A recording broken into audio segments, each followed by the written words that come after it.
ঘরের শত্রুই বিভীষণ, সে কথায় আরও একবার প্রমাণ হলো নিকোলাস মাদুরোর ঘটনায়। ঘরের লোকের দেয়া তথ্যে ভর করেই তাকে আটক করতে সক্ষম হয় মার্কিন বাহিনী। ইতিহাসে যদিও এই ঘটনা নতুন কিছু নয়, কাছের মানুষদের বিশ্বাসঘাতকতায় ক্ষমতাধরদের পতন ডেকে আনে। বাংলার ইতিহাসেও তেমন এক কুখ্যাত চরিত্র মীর জাফর, যার প্রাসাদ ষড়যন্ত্রে ক্ষমতা হারান নবাব সিরাজউদ্দৌলা। এই মীর জাফরও নবাবের খুব কাছের মানুষ ছিলেন। জানা গেছে তেমন এক মীর জাফরই মাদুরোর সব তথ্য পাচার করেছে আমেরিকার গোয়েন্দাদের কাছে। তার কাছ থেকে পাওয়া খবরগুলো সুতোয় গেঁথেই মাদুরোর জীবনযাপন সম্পর্কে বিস্তারিত তথ্য পায় আমেরিকা। এরপর কারাকাসের সামরিক অভিযান চালিয়ে প্রেসিডেন্ট নিকোলাস মাদুরোকে অপহরণ করে নিয়ে যায় মার্কিন সেনাবাহিনী। তার সঙ্গে ছিলেন তার স্ত্রী সিলিয়া অ্যাডেলা ফ্লোরেস। মার্কিন বাহিনীর এই অভিযান পৃথিবীর সবচেয়ে নিরাপদ মনে হওয়া এলাকায় চালানো হয়। অভিযানটি অত্যন্ত দ্রুত ও পরিকল্পিত ছিল। এতে মার্কিন বাহিনী সফল হয় এক গোপন বিশ্বাসঘাতকের কারণে। ওই ব্যক্তি মাদুরোর খুব ঘনিষ্ঠ ছিলেন। তিনি প্রতিনিয়ত মাদুরোর অবস্থান ও তথ্য মার্কিন গোয়েন্দা সংস্থা সিআইএ-কে দিতেন। এই তথ্যের ভিত্তিতে মার্কিন বাহিনী মাদুরোর প্রতিটি পদক্ষেপ সম্পর্কে জানত। অভিযানের সময়ও তার অবস্থান নিশ্চিত করতে সাহায্য করেছিল ওই মীর জাফর। মার্কিন বাহিনীর অপারেশন অ্যাবসলিউট রিজলভ নামের এই পরিকল্পনা অনেক মাস ধরে চলছিল। দেশটির স্পেশাল ফোর্স, সিআইএ ও এফবিআই মিলে এই অভিযান বাস্তবায়ন করে। তারা কয়েক দফা মহড়া ও অনুশীলনের পর নামে মূল মিশনে। ডেল্টা ফোর্সও মাদুরো নিরাপদ আশ্রয় কেন্দ্রে ঢোকার অনুশীলন করেছিল।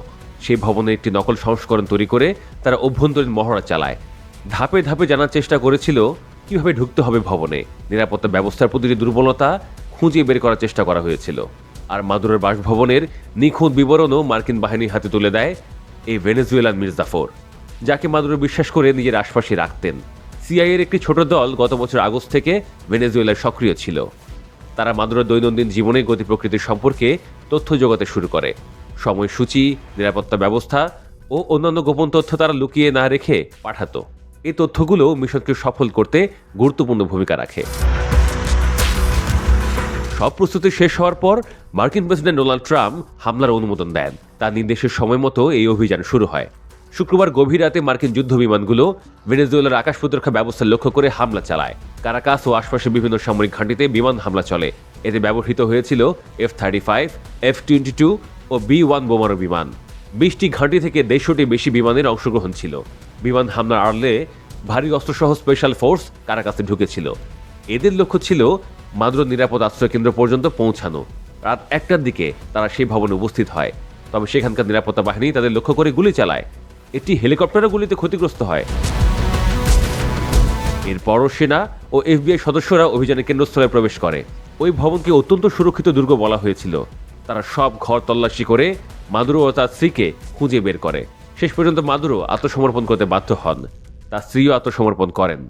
ট্রাম্প জানিয়েছেন, মাদুরো একটি সেফ রুমে ঢুকতে চেয়েছিলেন, কিন্তু দরজা বন্ধ করতে তিনি সফল হননি।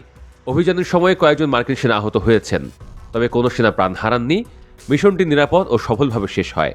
এই অভিযানের খবর বিশ্বজুড়ে শিরোনামে আসার পরই আলোচনায় আসে সেই বিশ্বাসঘাতকও। তার এমন কাণ্ডে অনেকে অবাক হয়েছেন, বলছেন ঘরের লোক এমন হলে বাইরের শত্রুরা দরকার পড়ে না।